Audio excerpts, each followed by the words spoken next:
నల్గొండ నుంచి ఒక 10 కిలోమీటర్లు ఉంటుంది కనగాలు చెరువు అని. ఓకే. స్టీమర్లు పెట్టి మొత్తం అందులో మొత్తం పాట మొత్తం దానిలో షూట్ చేసినాం. ఆ షూట్ వచ్చేసి 1 డే షూట్ మళ్ళీ. 1 డే షూటే. ఓకే. మీరు ఇప్పుడు చూసినా కానీ ఇది 1 డేలు ఎలా చేశారని పరిచయం అవుతారు. చూసాను నేను ఆల్రెడీ ఆ పచ్చబొట్టు సాంగ్ చూసాను.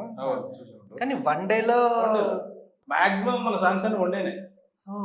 ఈ మధ్యన మరీ తగ్గించి హాఫ్ డేలు గంటలు చేస్తున్నాం అలా చేస్తున్నాము. సో కొన్ని అంటే ఈ పచ్చబొట్టు అనే సాంగ్ అంటే ఇది కరోనా తర్వాత చేశారా? ఈ కరోనా తర్వాత కంటిన్యూ వస్తుంది. ఇంకా ఎక్కడ ఆగలేదు, ఇంకా మీ ఫ్లో అనేది ఇంకెక్కడ ఆగలేదు.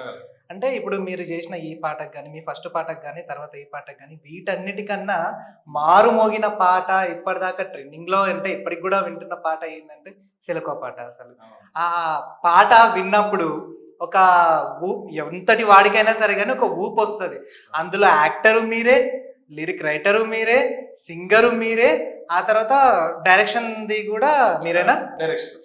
ఫ్రెండ్ డైరెక్షన్ కొరియోగ్రాఫర్స్ ఉన్నారు. ఓకే. అంటే మూడింటిని ఎలా హ్యాండిల్ చేస్తారు అసలు? అది చాలా కష్టం, ఒక్కదాన్ని హ్యాండిల్ చేయాలంటేనే చాలా కష్టం. టీం మనకు టీం ఉంటారు. అంటే ఏ పాటకు ఆ పాటకు టీం క్రియేట్ చేసుకుంటాం మేము. ఒక పాటలో ఉన్న వాళ్ళు ఇంకో పాటలో ఈ పాటకు సంబంధించింది కొన్ని ట్రావెల్ అయినాం. ఇప్పుడు పచ్చబొట్టు చేసిన వాస్తవానికి ఏంటంటే నేను ఈ 2-3 ఇంటర్వ్యూలు ఇచ్చిన దగ్గర కూడా ఎక్కడ టెక్నీషియన్స్ టాపిక్ రాలేదు. అది మస్ట్. అది అంటే ఒక పాట సపోర్ట్ కెమెరామెన్ ఎడిటర్ గురించి వాళ్ళ గురించి ఎవరు అడగారు. ఎందుకంటే పాట అందంగా చూపించేది వాళ్ళే కదా. సో ఆ టాపిక్ ఎక్కడ రాలే. నేను ఇప్పుడు మీ ద్వారా చెప్దాం అనుకుంటున్నాను. చెప్పండి. ఫస్ట్ సాంగ్ వచ్చేసి బద్రి ఇర్ములక్ అని డిఓపి చేశాడు మీ పాట. ఓసారి బాబు సాంగ్. దాని తర్వాత మళ్ళీ ఆయనకు వేరే వర్కౌట్ కాలేదు. దానికి డిఐ వచ్చేసి సంజీవ్ అమ్మవాడి ఆయన చేసాడు. చాలా సాంగ్స్ చేసాడు. మనకి పచ్చబొట్టు వచ్చేసి పవన్ అని చేసాడు. పవన్ చూడండి. ఈ పవన్ పచ్చబొట్టు తోటి స్టార్ట్ చేసినాం. పచ్చబొట్టు, సిలక, దాని తర్వాత వచ్చిన వయ్యారిదాన, దాని తర్వాత వచ్చిన నీలవేణి, మళ్ళీ ఉత్తుత్త మనుషులు, ఇవన్నీ మనోడు చేసాం.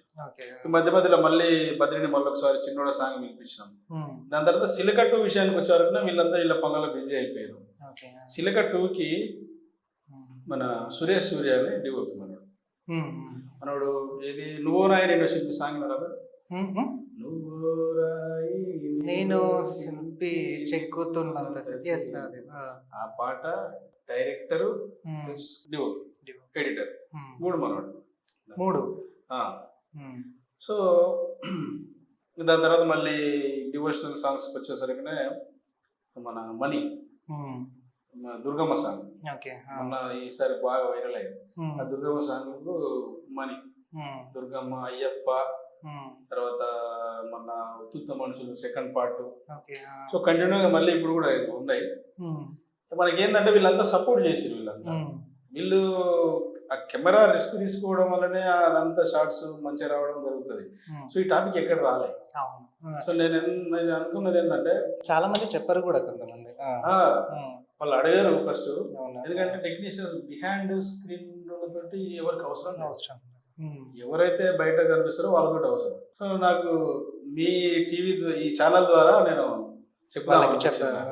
మంచి ఆలోచన. సో వీళ్ళు ఇప్పుడు నేను చేసిన వాళ్ళంతా సగం టేకింగ్ కాలే, ఎడిటింగ్ కాలే. మీరు జస్ట్ పాడడము, రాయడము అన్ని మీరు చూసుకుంటారు.